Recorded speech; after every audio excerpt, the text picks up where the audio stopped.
So, I want to talk about an observation I've made that may help guide your game design work, and it's just the hard way also tends to be the right way, or at least the right way tends to be hard, I guess would really be the right way of saying it. So, when you're building, say, enemies in your game, it might be tempting just to ask questions like how much health do they have?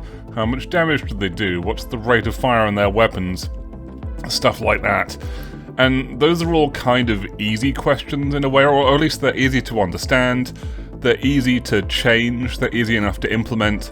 That stuff I would classify as easy stuff for the purposes of this video.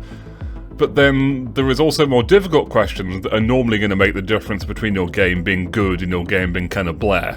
So that would be things like, how does their movement actually work? How is their pathfinding? Like, implementing pathfinding itself is difficult, it's going to take some programming.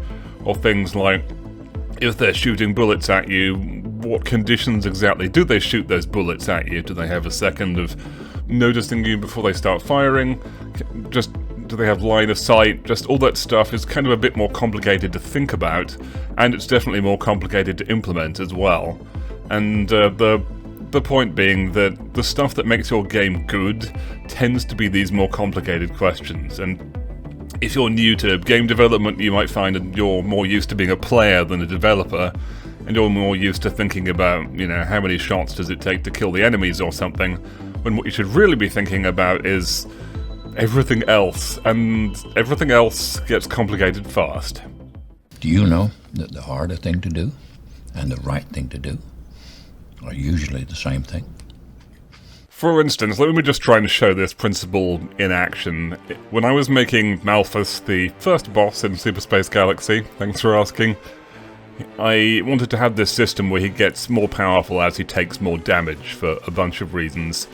And the question would be, how does he get more dangerous? And this is where, if I was lazier, it would be so easy just to kind of increase some numbers, right? Have him shoot stuff more often, or just do more damage, and that happens to some extent.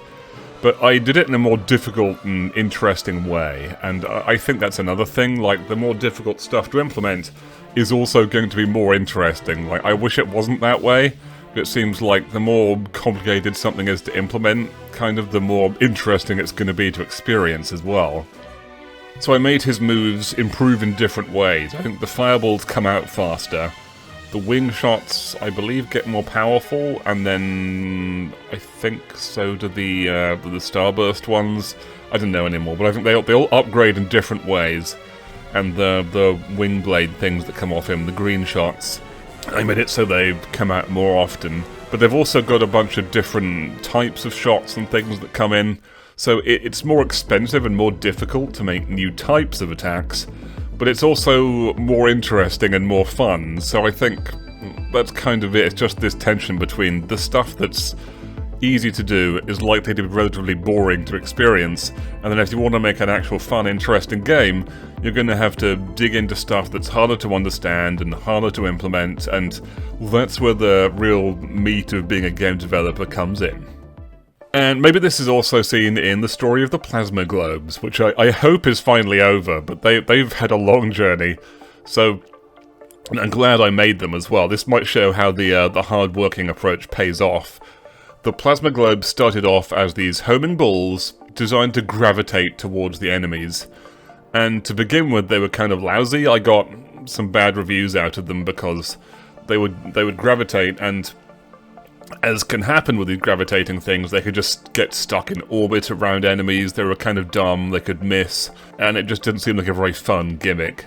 So I changed that, and again, here you have the same dilemma. What do I do with the plasma globes? It'd be easy to cut them out of the game completely, or have them home much faster so they don't miss as much. All of those would be kind of brutal, direct solutions that make them not suck, but it wouldn't really make them fun and interesting and good. I think that's it. So what I did instead was I worked on a whole new system where it would preview different directions of acceleration ahead of time, and now they have a lovely homing movement. And the other cool thing is I've actually used the same programming to do stuff that seeks the player, that is really interesting to dodge, and I'm really glad I did this homing balls gravitating thing, because it's just put me in good stead for a bunch of different projectile effects. So then I had a problem where the plasma globes were pretty good, but they felt a little bit overpowered in some situations because they would find the enemies really reliably if the enemy was fairly static, like the boss. So I used to have a situation where you could just go around the boss and keep shooting, and the globes would always find him, and it was such a good weapon that I had my doubts. And again, all a bit tricky. I could ignore the problem, that would be easy, or I could say, I don't know, I could make the homing weaker, and that would be a bit unbalanced. But the more complicated thing was to just program it so that they homed for, I think, a full second, and then they stopped having their homing thing. So now they work kind of nicely in all situations, and they're fun and interesting in all situations.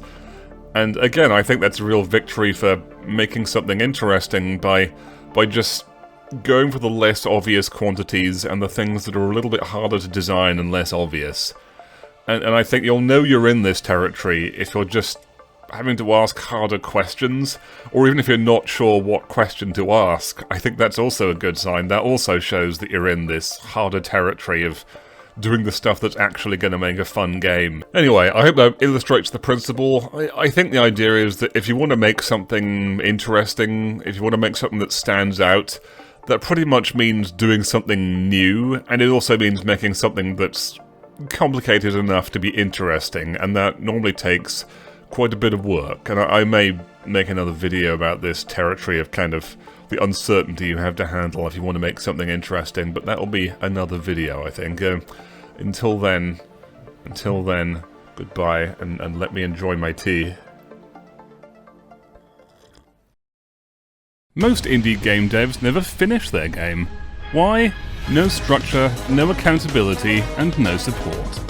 That's why I'm opening 5 private coaching spots to help devs get unstuck and finally finish their game. Message me game plan in my Discord and let's chat.